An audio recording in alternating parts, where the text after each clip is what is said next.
Recording. All right. Well, welcome to Beyond Sunday. I'm Steve, and I am here with one of my very dear friends, Greg O'Boyle. I mean, friend is, I think, an understatement. We have been brothers pretty much in ministry for almost 15 years. No, it will be 15 years in Really? this fall, but like, I mean, our families, we are family, I would say more so than we are just friends. For Um, sure. and it's just crazy how God brought us together all those years ago. Just like, like you welcoming Sarah and I into your home up in Canada back in, I think it was December of 2011, was just like, who knew it would start this long, fantastic friendship.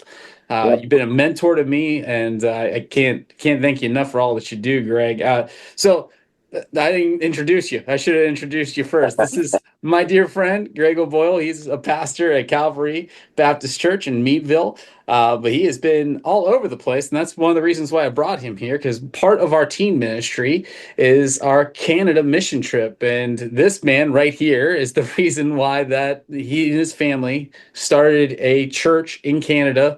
Goodness gracious. How long was that? 2010 you guys started? We arrived there in 2009. We didn't really get the church functional or moving in that direction until about 2011. So you guys Okay. were at the cusp of when things were beginning. The Bible study was beginning to look toward, Sunday ministries, and Okay. you guys were at the very beginning of that. So, Oh, okay. Yeah, I knew we were towards the beginning phase of it all, because I knew yep, well, the first time we came up, I think you guys were meeting in your living room. right. But before we jump all into that, let's talk about your ministry life. Like, what did you feel like your longing was? Why did you choose vocational ministry, like going into ministry? That goes back to my childhood and camp ministry. Going to Christian camp every summer, having received Christ at a young age of 5, but camp played a big part in, I think, the desire, calling towards Mhm. ministry. And at the age of 12, I remember, surrendering my life at a campfire at camp, as many do, Yeah. and saying, Lord, I'm willing. And just having a strong sense of God give me a burden to be a pastor. And at 12, you don't really understand what that means necessarily, but I was saying, Lord, I'm willing, whatever. And didn't know this till later in life, but my mom, who died when I was 14, Yeah. had been praying that one of her children would be in ministry. And I was part of that. My sister's also married to a pastor and very involved. So, God has answered her prayer in that way. So I ran from it in high school.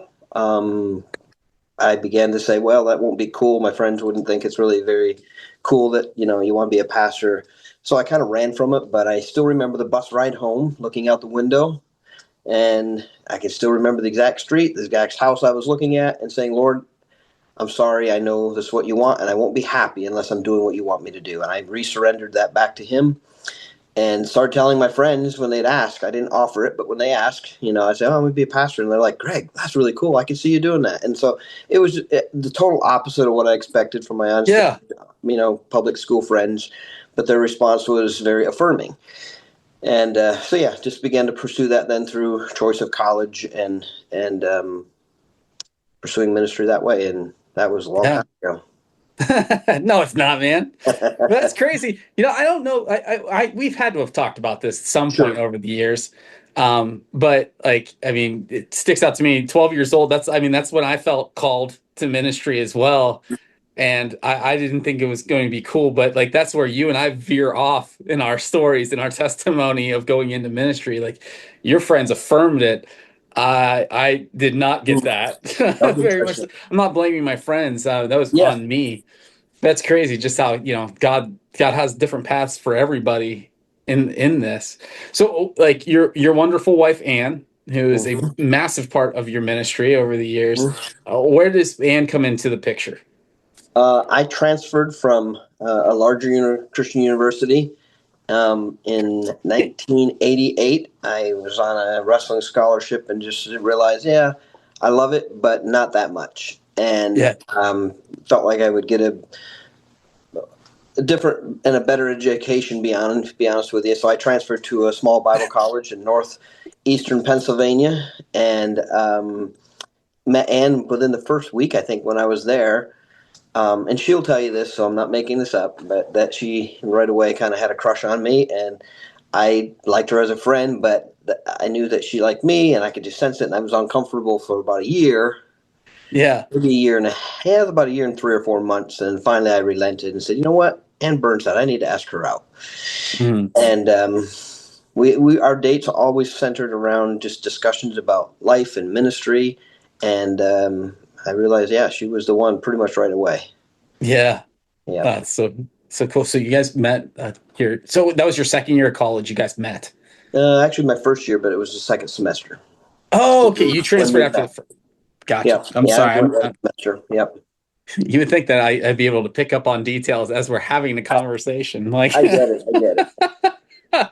so all right. So you guys meet. When did you guys got married in 1991? 1991. Um, Yep. Yeah. were you guys already in like ministry, like in a full time capacity at that point, or was that before No, you took your first we job? were. I was in seminary at the time when we got married, and kind of going part time because I made a commitment. I wanted to be debt free.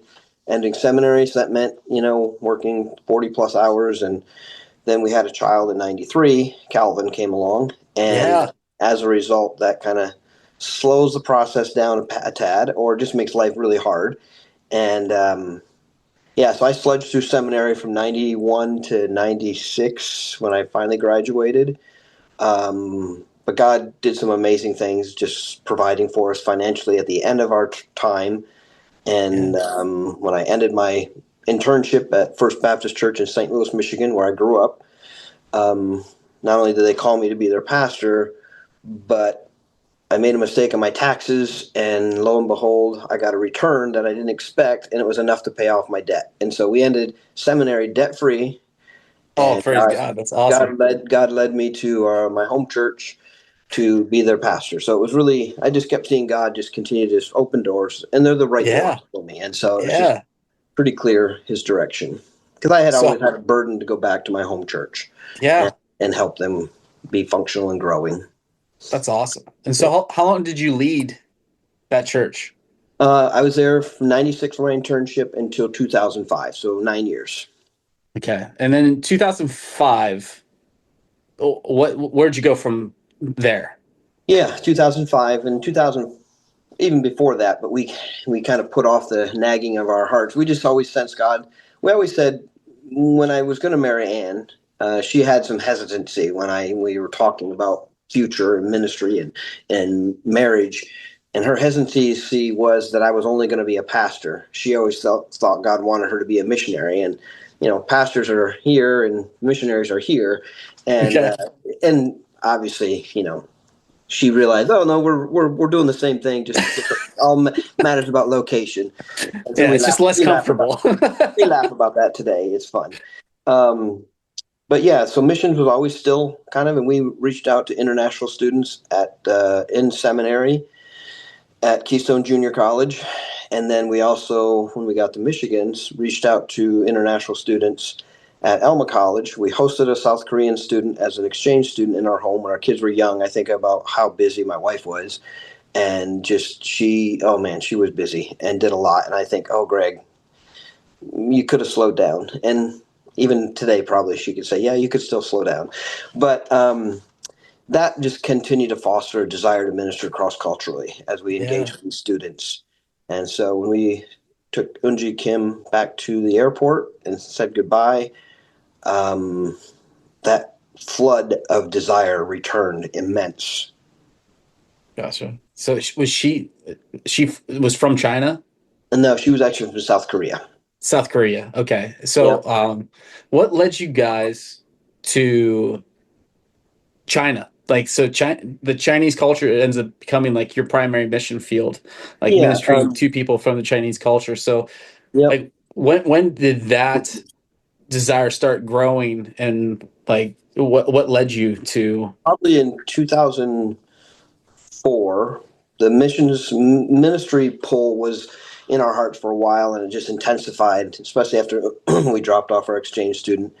But in my heart of hearts, I had told God no to one people group.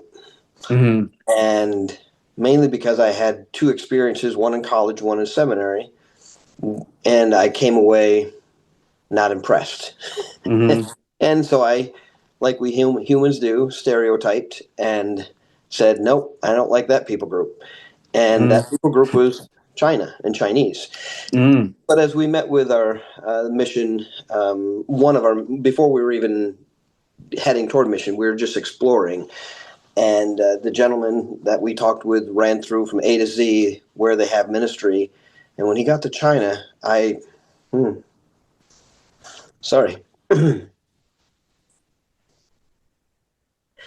I remember again in my heart, I can tell you the exact room and feeling I had was God saying, really?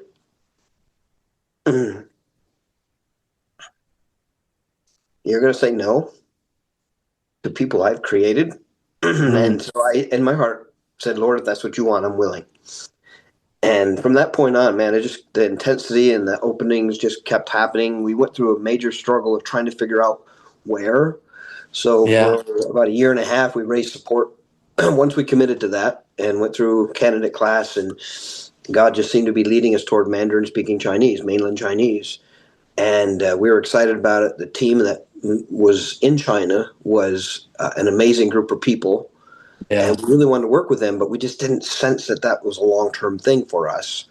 I kind of always sensed that we needed to be in an English speaking or some sort of context where we could help because I know my abilities language wise and they're not good to learn new languages. Anyway, long story short, God just amazingly gave us experiences in Hong Kong for 2 weeks or 1 week. And then we went to China, and I said, "Yeah, I don't want to live in China. That was just polluted, and it was not what I. It was not Hong Kong. Two very different Hmm. cultures." We ended up in Canada, working with Mandarin-speaking Chinese, who were Yes. there, knew a little bit of English, and that became our glue. But we ended up spending 2 years in China, learning Chinese, studying culture. I struggled immensely, but I love the people. I grew Oh to my goodness. so appreciate the hospitality, the kindness, the welcoming spirit that they offered to us. Everything I had stereotyped them was not completely wrong, but at the same time, it was not the full picture, just like all Mm. of us. Sure. And so it was neat when I began to really just began to love so much about their culture.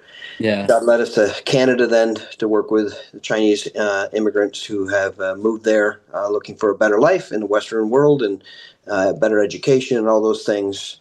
And it was so we moved there in 2009 after St. Louis and after 2 years in China and Yeah. loved it. Yep. Oh yeah.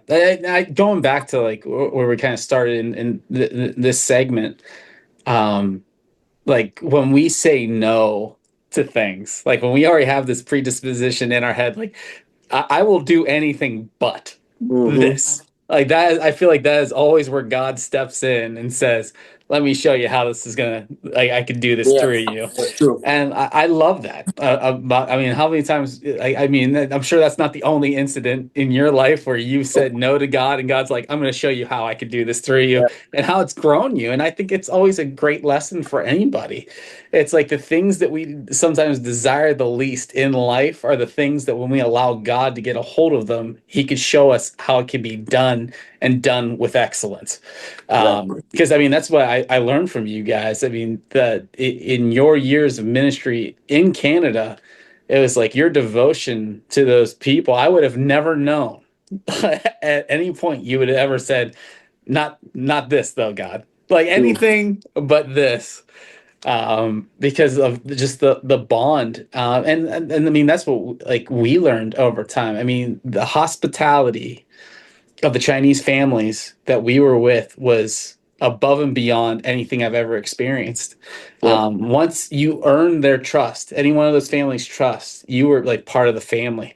And that's what Yep. we still experience to this very day. Not that I want to skip too far forward, but even to this very day, like those people that we've made bonds with, 15 years ago, Sarah and I made bonds with 15 years ago. They have never forgotten us. They Right. check in with us, and it's like it's always warm and welcome. And it's like such a blessing because like when we say no to things, it's because of our lack of completely understanding the full picture of it. Which I like. I mean, I've learned that lesson myself in ministry. It's like, no, God, not this, and then God's like, I'm gonna show you how we're gonna get this done. Hmm. So what an incredible, incredible blessing. So you guys did 2 years in mainland China. Where were you guys at in We mainland were, China? we were right in Beijing. Beijing. Yeah. Um, 2 full years, Yep.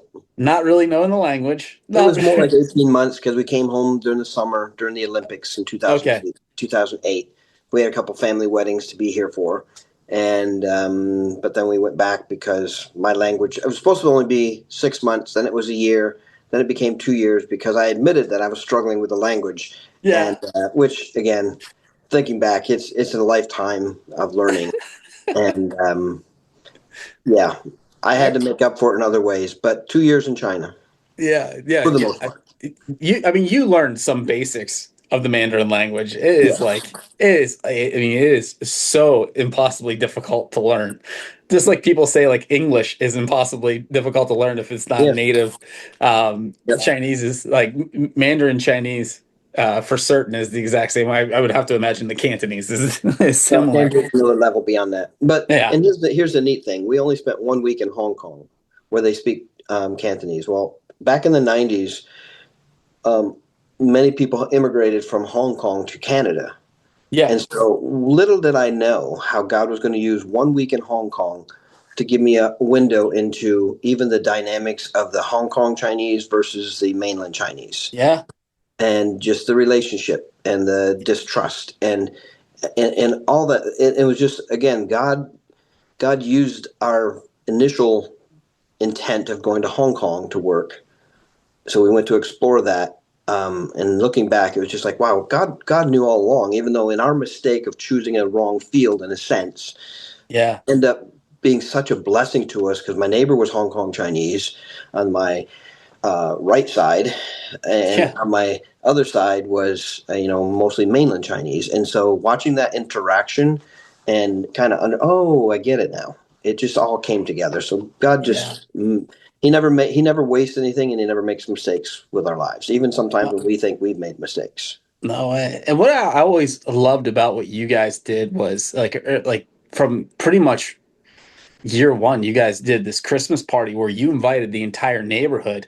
And I don't know if anybody really gets how culturally diverse Toronto is. Hmm. Toronto is insanely culturally diverse. I Hmm. mean, I don't even know. I think the closest comparison I would have is like when I've gone to New York in the Hmm. past on mission trips, how diverse it is there. It is the exact same way in Toronto, especially where you guys were at. You guys were in Markham, Ontario, which was mostly Chinese. I think it was like 80% Chinese.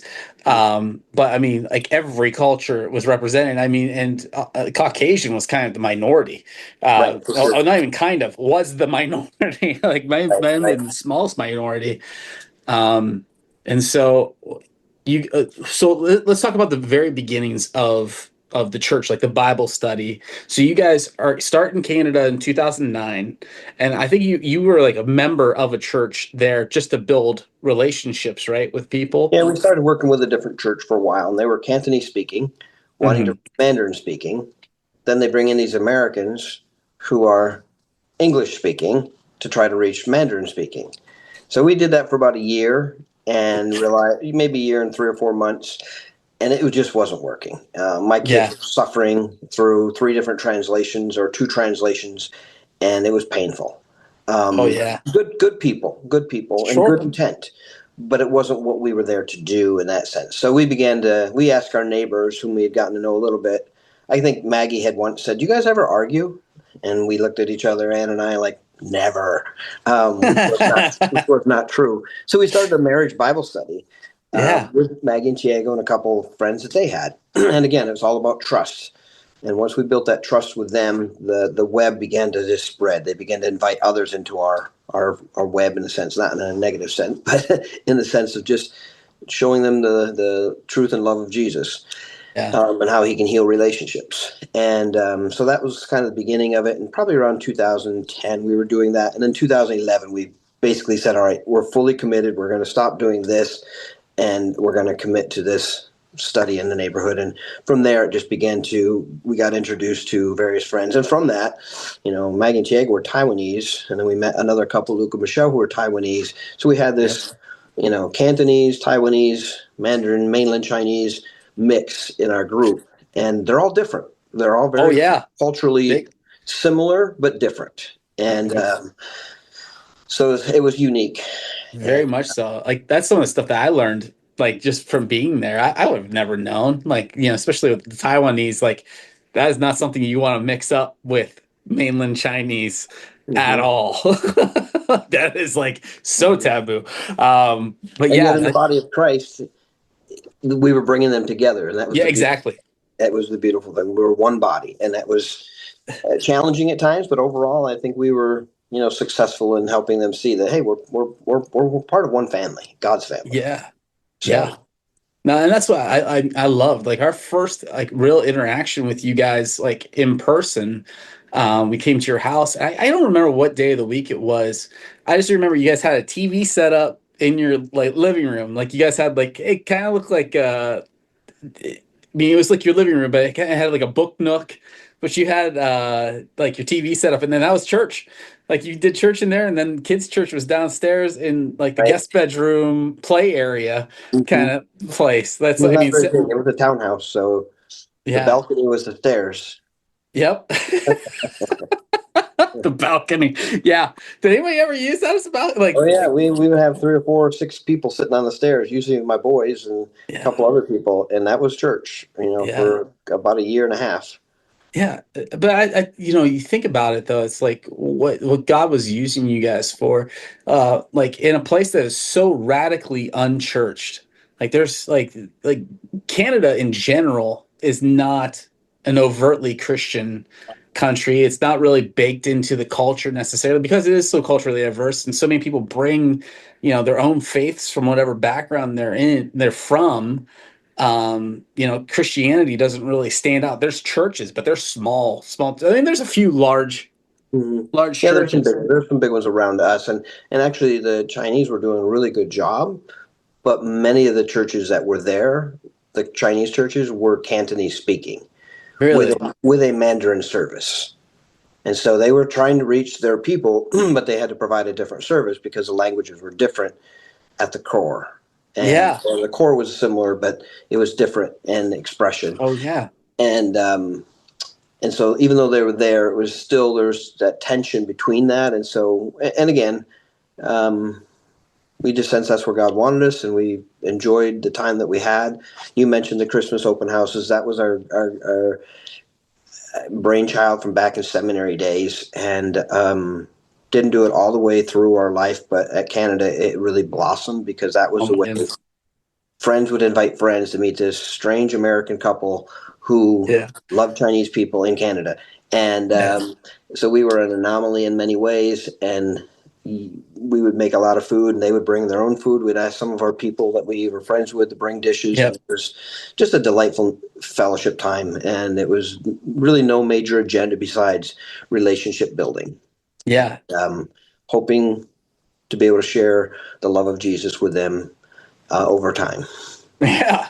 It was, and I'll be honest, like that was Sarah and I's favorite time of the entire year.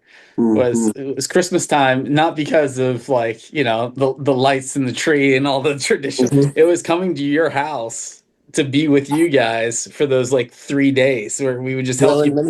in many ways, you guys were key to making that happen because it was Oh, a lot of work when you guys would come up and making the food, cleaning the house, just all that went into it. And before that, we would always make up a little invite with our family picture on it, so people knew who we were and what house we were there coming to, and we'd hand it out to all of our neighbors on our street and the street over, and then usually it would spread to other people. And now when we go back in the summers, many of those neighbors, if I can still make contact with, and oh yeah. they'll remember that, and Yeah. it's fun.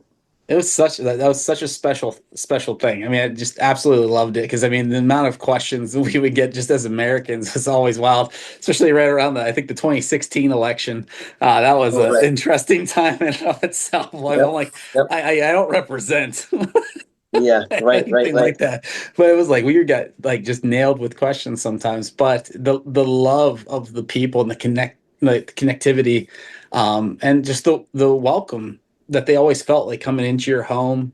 It was just always just so incredible and so special. And I feel like it was the very heart of what like even the Christmas season was supposed to be is like us connecting with one another with the common purpose of like sharing the love of Jesus Christ. I always felt like you guys represented that so well. Hmm. I mean, all year long, but like at that time, just opening your home up to, I felt like it was hundreds of people. Yeah, Like, I think we did get over 100, at least 2 years while we were there. It yeah, was amazing because friends would invite friends, yeah, and it was cool. Our kids would invite their teachers from the high school, and they would come. yep. And we met me here in Victoria that way because they were youth leaders for our kids Yeah. at another church where the kids would go to the youth group there. And then me here in Victoria ended up joining us, and he's Indian and she's South Korean descent. And our church became very multicultural because of just these connections. And now today, me here studying for ministry, and it's just I pretty know. cool. He was a Christian when he came to us, so Yeah. but I was able to come alongside and encourage him in that. So that was cool. Yeah. So let's talk about the growth of the church. So you guys start off, at what point where you're like, all right, we got to start looking for a building? I can't remember what year it I think it was. I was think, 2012, if I remember right. Anne was, again, this was such a tough time because Anne was not diagnosed yet, but we started the church. There was one Sunday, she was downstairs with the kids, and no, it was a Wednesday night, and she was working with the kids. And I basically looked at the group. I said, "How many of you guys would want to meet on Sundays?" And almost all their hands went up. Well, Anne didn't Mhm. get a vote because she was downstairs, and I was so eager to pastor and shepherd on a regular basis. I was doing the outreach and making friends in the neighborhood and that kind of thing, but I really longed to disciple and mentor these beyond Wednesdays, and that was Yeah. our Wednesday study. So that next Sunday, and I think it was 2012, and I think the next 6 months she ended up getting, breast cancer diagnosed, and Yeah. so that just sent us into a different realm of working through that. But we still maintained doing church a lot of times. Sometimes she would just have to stay up in her room. Yeah. We did that through that whole process, and Yeah. yep, Anne did a lot, put up with a lot, and she's been a great teammate.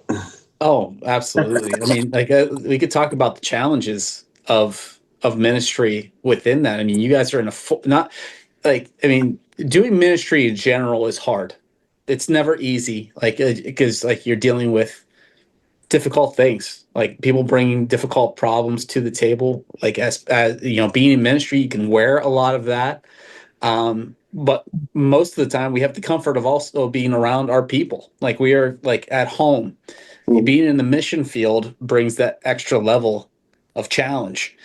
Mm-hmm. Because I mean, not that you guys hadn't made family there, but it's still newer, and so it ends up with this diagnosis um, that would be a challenge for you guys. How did that affect ministry for you guys? Like, is that a fair question? I don't know. Yeah, it's a hard question because I don't want to answer on Anne's behalf because Sure. it's probably different for her.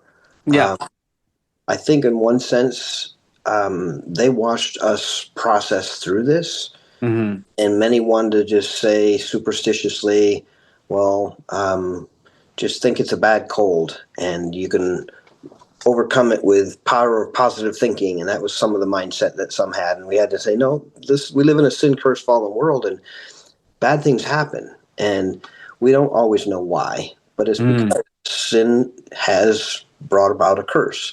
mm, So it gave us some great teaching opportunities to help them understand sin, creation, fall, redemption, and restoration, and see that whole process that we have a greater hope. But yeah, it rocked our world first, oh yeah. personally, and so they watched us work through that process of fear and grief, and then all the process of treatments and losing her hair and then all that. But Anne was a warrior, and she came out of it strong, and has been a blessing to many others as a result, because she's still with Yeah. us today. Praise God. Oh yeah. Absolutely. And Yeah. then I think it was 3 years later, she had another form of breast cancer on the other side and had to go through similar treatments again.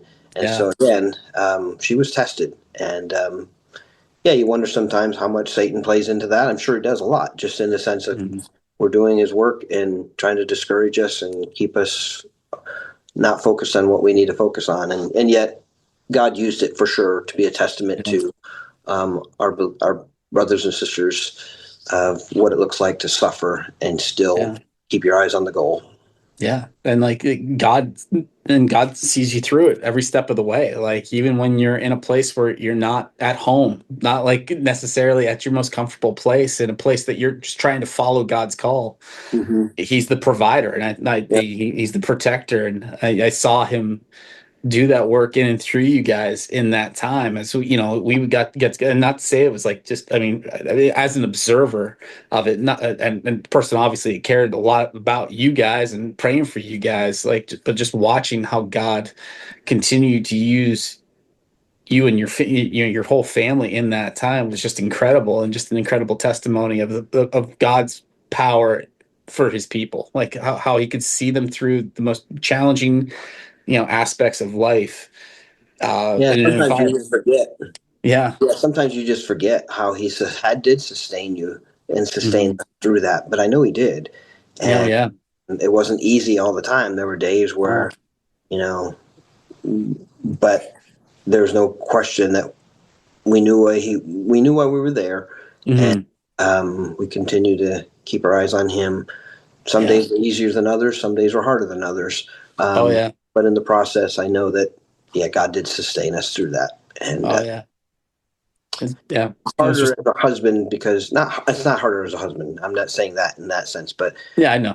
it's just different because Anne was the one who was suffering physically and not always knowing how to help her because there's certain things I couldn't do. I Yep. couldn't take it away. Yeah. And I could only walk with her through that process and be there for her. And Hmm. that's why Bill, I tried. Not sure. I know I didn't do it perfectly, but again, she was amazing. She started writing blogs about it and has God's used that in certain ways to minister to others who are in that same process. So, Absolutely. yeah, Absolutely. Like, yeah, just very, very powerful thing. Yeah. Then praise God, like cancer free and been yeah, great yep. ever since. So let's talk about like those early years. So we talked about the Christmas party, but like what like happened 6 months later is our very first mission trip. Like you had a vision for how New Life at that time could come alongside your church, Journey Church. Was it called Journey Church at that point? I don't know if it was right away. I can't remember when we ended up adopting the name. It was early on though, Yeah. because Tony and I had gotten talking about what we want, and Tien Lu Jiahue would end up being the name. On the Way, I think, is what Tien Lu, the Heavenly Way, or something like that. So it became Journey Church Okay. in the English, but he helps us. And I don't remember exactly. It may have been 2013, so it would have been a couple years later, I think, that we Yeah. had Our first. finalizing. Go. No, that's basically that's about when we finalized the name, I think. Gotcha. Yeah, Gotcha. Yeah, the first mission trip was 2012. Like we brought a yeah. small team. I think it was like 9 students and maybe 4 or 5 leaders. Okay. To that very first year. But I remember it just being like such an amazing experience. I like, it was just like that immediate connection and just all made sense and all fit. So your vision for it was what's that? I'm laughing because I didn't really have a vision. I was desperate. Hey. When you guys said you wanted to do a mission trip, I panicked because I'm like, what are we going to do? And and so I said, "Would you guys come up and we're going to do this Christmas open house and we'll brainstorm." And so I remember in that living room brainstorming with you, and I forget when the camp idea came up, but somehow we drove out to the camp and met with Tom and Brenda and Yeah. ask, "Hey, if we have a group come up, could they stay here and maybe they can do work for you in the Yeah. mornings?" And then we began to the need we felt at the time was marriage and parenting. That was a Sure. need that we felt like we could be an appeal to a wide audience and then share the love of Christ and the truth of Jesus with people.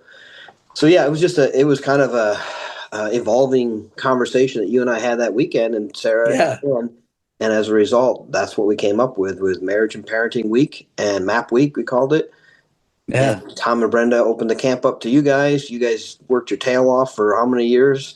And I Woo. never knew all that you guys were doing in the mornings. And I expected you to do a Bible school at night with the kids. And we did marriage and parenting lessons for the parents. So that's kind of what it was. And that was in 2000, you said 12? 2012 was the very first Wow. mission trip. 2011, so fall 2011, like I mean, the story goes, I get pulled into a lunch meeting with my former boss. He says, we got this missionary we're supporting up in Canada. I think you should talk to him because I think it has a great potential for the teens to have a mission trip. Mm-hmm. I made that phone call, and like one of the things Greg, like it's not you just know, it's just like all in God's hands and God's time is like I hate making cold calls. There's nothing in life that I despise more than calling someone that I have no connection to and being like, hey, can we do something Yeah, together? right. But I was just like, God, just like lead me in this. And I'm like, there's no phone call that I am more grateful for making than that phone call, just Interesting. because of what it brought. That's like Yeah, the right. friendship and the ministry and everything that we've been able to do together over all these years. But yeah, so we come up for that. I remember coming up for the thing, sitting down and just one of the things I appreciate because my wife has always been a very mature person for her age. I am eternally grateful that you guys were patient with me as a 26-year-old child. That's wild. You were only 26, man. Because now I have kids that are 26, and I'm just like, wow, Your youngest is 26, right? No, wait. Is 24. she? Yeah, 24. 24. Okay. Yep. Yeah. So I come into your home and I mean, I just remember like joking around with your kids and all kinds of stuff. And like I look back on that, I'm like, oh my goodness, they were so patient No, with it was. me. You guys end up your trips, not only you personally, but your trips with your church ministered to my kids, my teenage children, Oh, immensely because we you were love them. the group that they didn't have in many ways. Mhm. Yeah. And so, and my kids still, Oh my goodness, yes. Steve, they think you're the greatest. So it's all good, Oh, wonderful. No, they do. no. They love it. They love seeing you and Sarah and the kids. So We adore them. Absolutely adore your kids. But yeah, so that summer of 2012, I remember coming up for the very first time and like there was just such a piece about being first off Willow Springs Camp, which Tom and Brenda led that camp for I don't know 20 years. We were the yeah, first yeah, one of the first groups that they brought in to like do work. And I have to say, like, they're the ones that made this trip in a lot of ways what it is in the sense of being as affordable as right. it Well, is. they made it Like, work for sure. Yeah. yeah, without their assistance in all of this, like this trip could have been hundreds of more dollars if we would have had to stay in a hotel or find other lodging, that kind of thing. Like we would have never been able to do what we're so Right. like once again could not be more grateful to Willow Springs camp and like Jake, their new camp administrator, has continued the tradition. That was one of the big fears was Hmm. after COVID and Tom kind of transitioning out of the role, he brings in a new camp administrator. I'm like, well, it's definitely over now. Like any like chance of us coming back to Canada, it's going to look really, really different. We're going to have to find a place to stay. And Jake's like, no, I want to continue the tradition. All I've heard is good things. Um, but what was really cool was like we ended up, and I feel like we're jumping too far ahead. Was we ended up getting to do it together. But before we get to that, like you guys, so we do marriage and parenting. Um, Oh, I had nothing to do with marriage and parenting. You guys led marriage and parenting, which, like, getting back to the whole point here is like, in my mind, you had already like figured it all out. So I get like you're like, I was just getting rolling with the punches, trying to figure out what I was supposed to be doing. In my mind, you'd already like figured all this out. You and Ann had already kind of fleshed out exactly what you wanted to see happen. Hmm. Um, for it, but it's kind of funny, like, how you could look back and be like, I didn't know. I wasn't 100% certain. I just kind Yeah, of had not an at the time I inkling. did. At the time, Yeah. I was just like, okay, this is a need. I think this, and it was just neat. It was a God thing, just Oh, how it all worked out for sure. Even 100%. meeting Tom and Brenda, that happened because in between stopping working with the one church and doing our own church, we end up going to a church north of us. The first Sunday we sat there, this gentleman in front of me, during the greeting time, turned around, or somehow we met, and I said something about, what do you do? And he said, well, I'm a camp director, and they're from the U.S. originally, and but had been at this camp, and they described the camp, and I'm like, we drive right by that. Then I've never seen it, and it's just Yeah. off of McCowan Road. Yep. We said, well, we're looking for a camp for our kids. And so we drove up the next Monday, and that was just the beginning before we even met you guys, meeting Tom and Yeah. Brenda. And so it was just so many things. God just put the pieces together for all this ministry that would happen for years. And what a blessing. Oh, unbelievable. Unbelievable. Like to look back on all of like the little pieces that God strung Yes, together to make this for sure. happen that would lead to marriage and parenting seminars like the MAP week that you guys did with a couple, like you always had like guest speakers and stuff that would come in and Yeah. help you teach Yeah. it, while we did vacation Bible school Mm-hmm. for the little ones, which was always like, and even I think we even had a teen element for a few years We because did. some of those Yeah. kids would age out, and like that was a challenge in and of itself. Mm-hmm. I felt like that was probably the hardest demographic in Canada to Right. minister to, because like the adults were mature enough to want it, the kids were young enough to like just kind of listen and kind of go through it, the teens were like, whoo. That was always, it was challenging, but Yeah. what we've seen come out of that, I mean, like, we have like David, for example, who's just like, we've seen now he wants to pursue ministry, like it, like, putting that time in, I mean, and just planting those seeds and just watching what God ends up doing in the lives of these young men and women Mhm. that I mean, it's just unbelievable. So we do this, I mean, from 2012, I think, until 2018. It was 2018? 2018, we moved back here, but you guys came and did Map Week that year with us in June. We moved here in August. That's right. So that was like at the pretty much That at was the end. kind of the end of one of the, there was going to, what we thought might be the last Map Week. Yeah. And I once that, remember. you know, Yeah, I remember many, many prayers and tears and all kinds of stuff going into, making those decisions to transition out. And you guys just had, opportunities like, especially with wanting to be closer to family after like dedicating your life to, being in the mission field for over a decade. Um, to be closer to family, which is like what is even more crazy to me is like it's Meadville, which is, yeah, from us, it's only an hour, which I mean, selfishly was like the most incredible thing because it's like, well, like we're not going to be with the O'Boyles in Canada, but now we have the O'Boyles like right up the road. So it right. really, really worked out. Um, and we could edit this part out. Like, you share as much or as little as you want to. Like what led you to deciding like outside, like, so family obviously, but what was like a catalyst for Sure. moving on to like the next phase of life? Yeah, we had been there for since 2009. We moved in August of 2009, and first couple of years we were just trying to figure our way and sludging through it. And by 2012, 13, we were in the midst of this church plant, and things were booming and going good, but we needed help, and we got helpers in 2006, 17, 16, 16, Hmm. Yeah.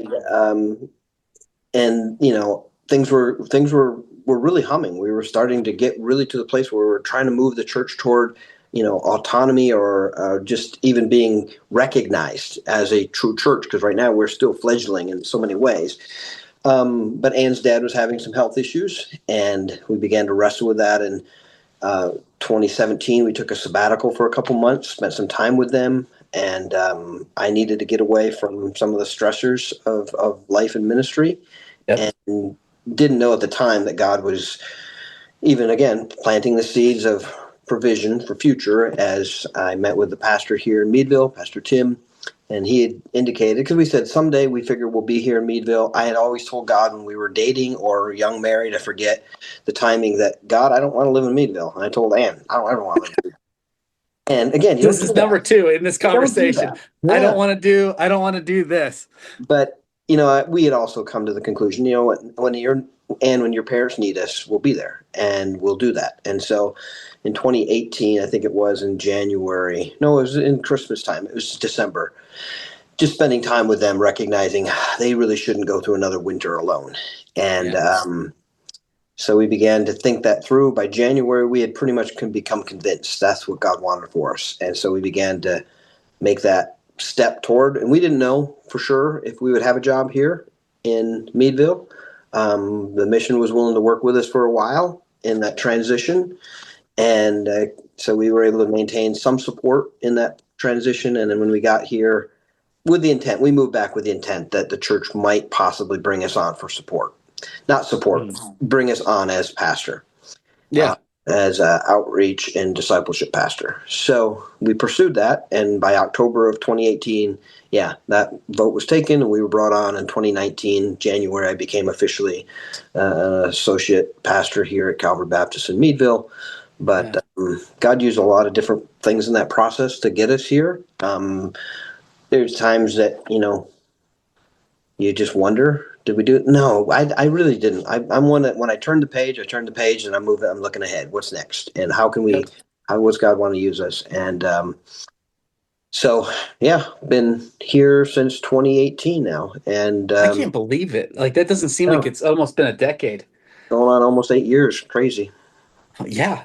Yeah, I can't believe it's been that long because it seems like, and once again, like we always say, like COVID kind of screwed up everything, like timelines and everything. It's like there's like Mhm. the absence of anything happening for like 2 years. Did feel like Um, that. but I remember going up that 1 year without you guys being there. I I think it remember was hearing about it. I think, and I was just like so sad, almost like I can't believe we're not there. you were sad. Like Didn't seem right. I was devastated. And it's not to say that like we found some level of footing. I just Mm-hmm. remember that being a year where that summer trip we go up, like we are now, like our focus was solely on Willow Springs camp, like in the morning, and then Tom helped us figure out some jobs that we could do in the evening to other local ministries. Okay. And I remember coming home from that trip and I'm like, I think the season might be over. Like this season of ministry might be over for us as well. And it was like such a I don't know how to put it. Like it was like, but like wow, like you don't realize something is coming to an end, or you think Mhm. something's coming to an end, and it's like this just like kind of downer kind of feeling that you experience. And then COVID happens. And we had already planned for the 2020 trip, even though I was like, not really. I was like, I don't know how I feel about this anyway, because it's like, we're not serving alongside Boyle's, not that ends ministry in and of itself, just because, Right. but I was having a very hard time with it. And Willow Springs and this trip had become like, you know, not just it was a refuge, like in a lot of ways. Like I would go and it was hard work all week, but it was such a bright spot on my calendar that I was like, I hope this never ends. And it was like, and then things just shift and life changes and life happens. And so 2020 happens and Canada shut down. And then Canada is also shut down in 21 and 22. Like their restrictions were crazy high, much higher than the United States. And then 20, I think 3 rolls around and you and I have a conversation and we're like, you know what? I think it's time for us to go back, but let's do it together. Like, and because Yeah, I remember you kind of inviting me or however it worked, and I'm like, yeah, I'd love to go back with you guys. yeah, And you said, no, we're going to go with you guys. And it's like, no, we both were deference to each other, but it's just you guys kept it going. You kept that alive, and that's the beauty of it. Is I wasn't sure what role I could play going forward, but it's been a delight to be able to yeah, oh my goodness. team up with you guys and go back with your youth and our kids, and Yeah. By the way, I've got 18 signed up and 10 That's adults awesome. or more. So we got a I'm huge group. Deposit Sunday is this Sunday, so Okay. I'll know how many students are for sure going. But backtracking just a bit, I have to give a lot of credit. Like that trip in 23 does not happen without Sarah. Like, Mm, and she's not here to be part of the conversation. She's got her a billion responsibilities right now that we have, like with everything going on at our church. mhm. Um, but I was so like discouraged, I guess is the word, by like kind of like where had everything gone. I remember her saying like, well, why don't we like open this invitation up and like why don't we try to make this something different and keep it going? And she was the one Mhm. that fought hard to make Mm. this trip continue. So if there is a linchpin in all of this that keeps the consistency, I mean, and a lot of times it always is her that I have to give a lot of credit to, because like there's times where I'm like, I'm done, I'm out, and she's like, let's try one more thing and see if this works. Yeah, yeah, And I'm grateful for it because now this will be our, I think this summer is going to be our fourth trip right. together up there, and the trip has gotten so much bigger than I think it ever was in the past. I mean, Sure. when I would come, I would bring between, I think the first year we had 9 students. I think our maximum was like 20 students, 21 students. And Okay. now we're bringing a full team of like over 50 people. But I mean, Right. you bring 18 to 20 students. I bring like, anywhere from like 12 to 15 students. And then our leaders on top of that. And then now we have a workforce. I think last year we got all the work done in a matter of 2.5 days. Like I think Wednesday afternoon, they're like, "Well, we don't have anything else for you guys to do here at Willow Springs," which was good and bad because now we're just kind of sitting on our hands a little bit, Mhm. trying to find little odd jobs to do. I know Jake has said this year, he's like, "I got more work for you guys to do now than I ever had before," which is awesome. Um, and in fairness, they had just had a baby too. Like Mhm. they had just like, I mean, they had a million things going on, but I couldn't be more grateful that we get to serve alongside one another now, Yes. and like and continue this ministry in a slightly different capacity, uh, but still fulfilling the same mission, which is ministering to our Chinese brothers and sisters in Markham, Ontario, which is like Stouffville, Ontario, whatever. The Greater Mhm. Toronto area is what we'll Yep. call it. But it's so cool how those relationships have been maintained, how God has continued to bring all of this together. So every time we return, I don't feel like we've missed a step. Like, how do you feel about it? Do you still feel No, like that? it's again, time has a way of kind of creating that, and I wish the couple years back I went up there a couple different times and had to have chances to minister, which I think was good. I think the last time I was there was May, well, last year's Map Week, in June. And so I think in one sense there is that, but as soon as we show up, it's like we never left, Yep. except the kids have all gotten older, you know, Yeah. and none of us get older, but the kids just get older. I don't Yeah, know. that's right, man. But and so in that sense, there's an element of distance, and I'm not as communicating as much with our friends throughout the week because of just you end up getting locked in Yeah. here. But it Oh doesn't yeah, mean life. our relationship hasn't changed, because when we go back, it's still sweet fellowship and encouragement, especially Friday nights, as the bonfire and hot dog roast and devotional, and someone shares a testimony usually, and that's been very impactful. And I know our Chinese brothers and sisters love it, and they bring their friends out still to that. Yep. So it's been a neat opportunity to keep those connections alive. Yeah. And we're talking about this year, like making that change. I mentioned it to my students. I'm sure you Mhm. mentioned it to your students. It's like let's bring that element, that's Friday night element, to a few other nights. Like let's not just like keep it to that Yeah, one night. Let's let testimonies ring out. yeah, Let's have more worship together. Let's do all the things that you hmm, know we know people are connecting to, and hmm, it's cool to see that we're entering into the next evolution in some ways yeah, of this trip. hmm, That you know something that I thought as a pessimist was done like in 2019. And Right. God's like, no, there's so much more that could be done. And Right. it's really, really cool that we can continue No, it doing. is. But I didn't necessarily see how we were going to be able to keep doing it, but you kept it alive, and just the opportunity, because you kept the relationship with Willow Springs alive, because that does make it possible Yeah. for so many of us to come. Because Yeah. bringing that kind of a size group in a hotel would be crazy. But because we got this wonderful setting where we do work in ministry, and yet we have the fellowship and the bonding between our two youth groups and our leaders, and it's been a real beautiful picture of the body of Christ Absolutely. working together.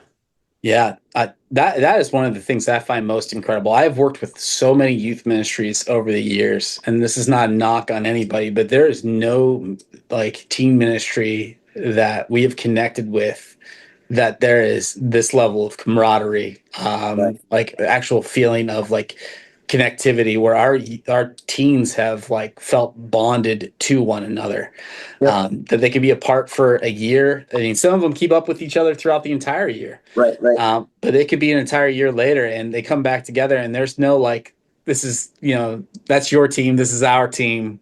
Right. Like that has never been the mentality. It is just a Right. melding of like, which is really beautiful. I mean, that's what the body of Christ is supposed to be. It's not supposed to Yep. be like, they do it that way. We do it this way kind of thing. It's like we Well, I know are. that the comments, the encouragement. I think that from year to year is our kids look forward to reconnecting with New Life, Yep. Same. and the younger kids who are seventh and eighth graders who hear about this, I think they go into this mentality with a mentality of, oh, this is a cool group. Yep. And so it's been really, truly a God thing. And Yeah. I praise God for you and your leaders and just the philosophical, because I think philosophically we approach ministry philosophically the same, biblically the same. And so 100%. we're not having to fight over issues that are stupid. No, no. I think that was, We're if we focused go, on the main things, and we're focused on serving Willow Springs while we're there, and our fellow Chinese friends and brothers and sisters. So it's been yeah. cool. And I think that's kind of been the bond since year one is Yeah. like those things lined up so well, like Right. how we approach ministry, our mentality towards ministry, like things biblically, everything. I mean, that predates even our youth groups getting together. I mean, that goes back to 2011, Right. which again, like that's just God aligning everything for, Mm-hmm. for his honor and for his glory, Yep. so that people come to know him. So really, really neat. And I think they also like our students now, they bond over their mutual love of picking on me like the entire Yeah, week, that is which true. is like, I That is think true. that is a driving force. So like, yeah, whatever keeps them bonded. If like, I could take the role of villain, whatever. I won't deny that they enjoy that. Oh, I know. I feel like every year they up it. I mean, I hear it from my students. I've You're a already heard good it from my students. They're like, you're a so good Pastor, what's that? you're a good sport most of the time, and when you're not, they know Most of the time. they know that they can needle you just a little bit, and they kind of like that. Oh, they do. I mean, because I do the same. I give them a hard time right Oh, back. you do. But I was already getting asked. They're like, so Pastor Steve, how many naps are you going to take this year every day? Like, I'm like, whatever. I'll work circles around you guys. Anyway, but yeah, Greg, thank you so much, man, for taking some time Hey, to, thanks for to the meet with opportunity. me. Yeah, man, absolutely. Is there anything like you feel like we didn't cover in this? No, I think we've covered it. That's been my No. life circle. Yeah, Is yeah. God, don't ever say no to God, and He won't waste anything. He's gonna use it. Yeah, 100%. Absolutely. Well, thank you, buddy. I love you. Yeah. Thank you. Love you too. Thank you so much. And this is Beyond Sunday. Thank you for joining us, and we will see you next time. Bye. Bye bye.